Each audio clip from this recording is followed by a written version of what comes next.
So I thought I'd let you know that it's the end of February 2013, and I am the co-chair for the Race for the Cure Los Angeles County for the second year in a row.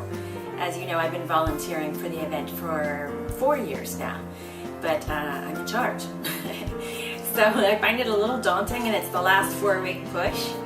But we have a little campaign going on, and it's asking participants to say who you race for. So I wanted to share a few stories with you about who I race for. So this will be the first in a series, and I hope you find out a little bit more about my friends and family and why I do what I do.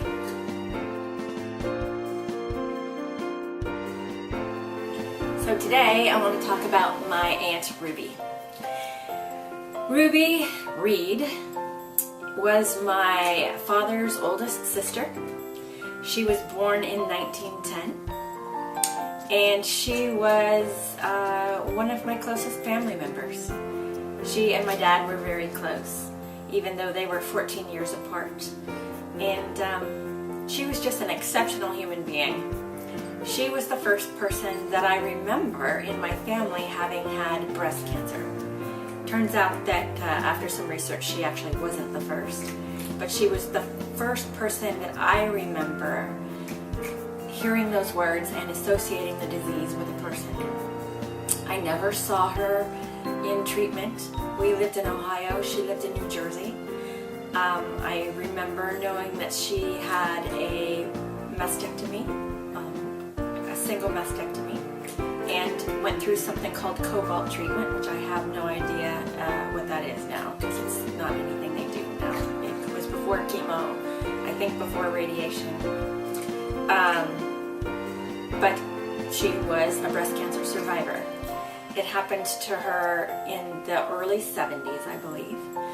And she never really talked about it much, except for to say that she did wear one prosthetic breast. And occasionally when guys got flirty, she would let them know that one wasn't real to freak them out. So that tells you something about her sense of humor. She was amazing. She was married 4 times. She was a singer. She had her own bar for a while, and I believe sang in the bar. She lived in Buckeye Lake, Ohio, and for a while, and there was a big nightclub section around the lake where they had dancing in the evenings, and she sang there for a while. She was very exotic in my eyes, and the most positive and cheerful person that you would ever want to meet.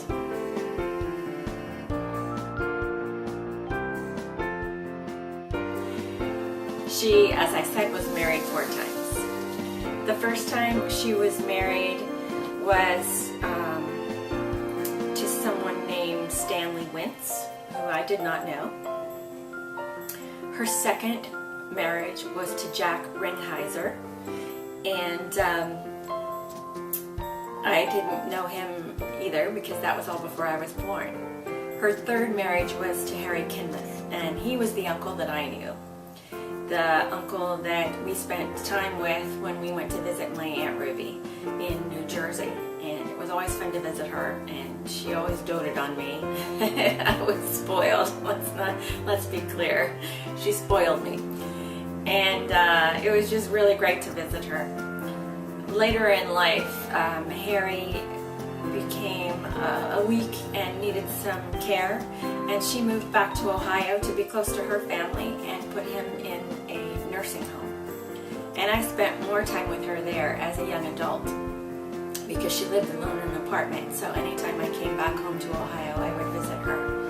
And I remember going through the divorce after my first marriage. I was married very young.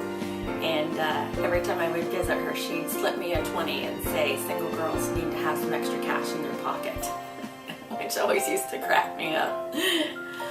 But so my Uncle Harry passed away, and lo and behold, after he died, she became reacquainted with husband number 2, Jack Ringheiser, and they fell back in love and got married. They were both widows, a widow and a widower.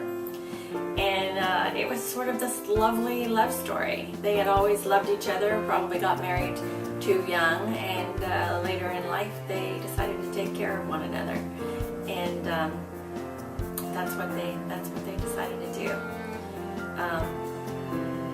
He died, I believe, before she died, and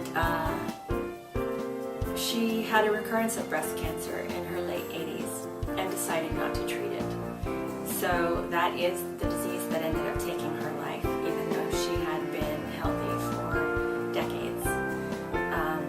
And she decided not to treat it because it was so late in life, and she was living her last days in hospice.